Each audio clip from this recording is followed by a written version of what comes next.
Do you remember the last time you were not particularly busy?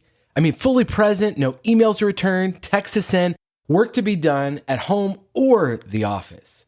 If it's been a while, this episode is for you. Let's talk about what it takes to be less busy, more intentional, and protect your mindset at all costs. This is the Next Simple Step podcast. I'm Paul Goldsmith. Thanks for being here. Several years ago, I changed jobs and moved my family across the country, and I had about a week between ending one job and starting a new one. And it occurred to me that it was the first time in my adult life that I was completely free from getting back to anyone. But what if every day could be that freeing? I think it can.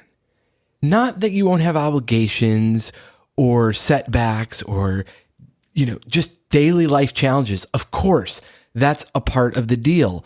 However, there's a cost. With anything, you have got to be intentional with protecting your mindset.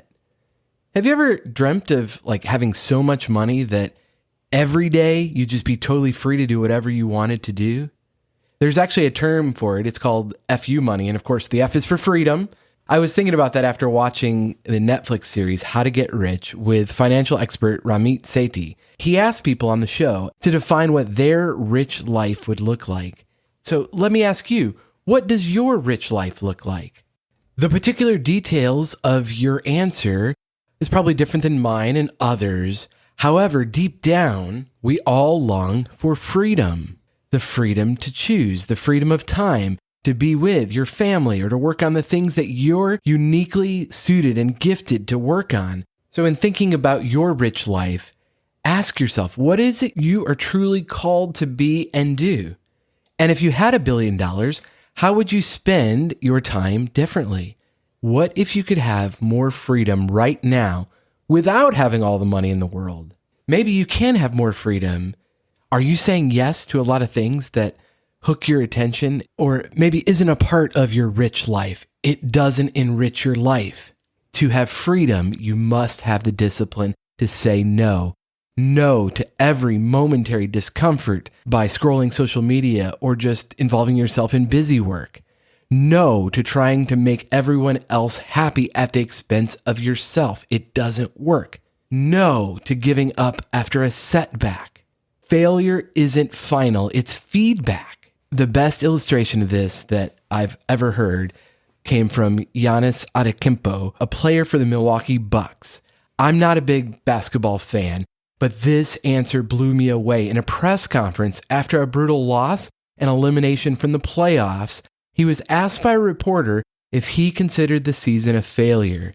Here was his response. Oh my God. Okay, because I'm not that up. You asked me the same question last year, Eric. Okay, do you get a promotion every year on your job? No, right? So every year you work is a failure. Yes or no? No. Every year you work towards something, towards a goal, right? Which is to get a promotion, to be able to take care of your family, to be able, provide the house for them or take care of your parents. You work towards a goal. It's not a failure. It's steps to success. And if you've never, I don't want to make it personal. So there's always steps to it. Michael Jordan played 15 years, won 6 championships. The other 9 years was a failure. That's what you're telling me. No, I'm asking you a question. Yes or no? I don't think so. Okay, exactly. So why are you asking me that question? It's a wrong question. There's no failure in sports. There's good days, bad days. Some days you are able to be successful. Some days you're not. Some days it's your turn. Some days it's not your turn. And that's what sports is about. You don't always win. Some other people's going to win. And this year, somebody else is going to win. Simple as that. We're going to come back next year, try to be better, try to build good habits, try to play better, not have a 10-day stretch with playing bad basketball. And hopefully we can win a championship. So 50 years from 1971 to 2021 that we didn't win a championship, it was 50 years of failures? No, it was not.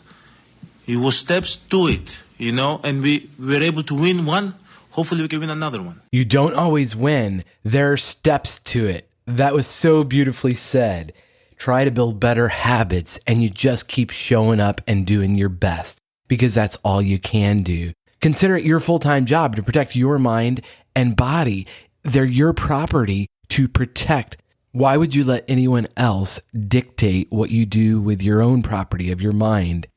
Busyness is an enemy of your soul. And this is something I have to remind myself of constantly about what I truly want. So what do you want? What does your rich life look like?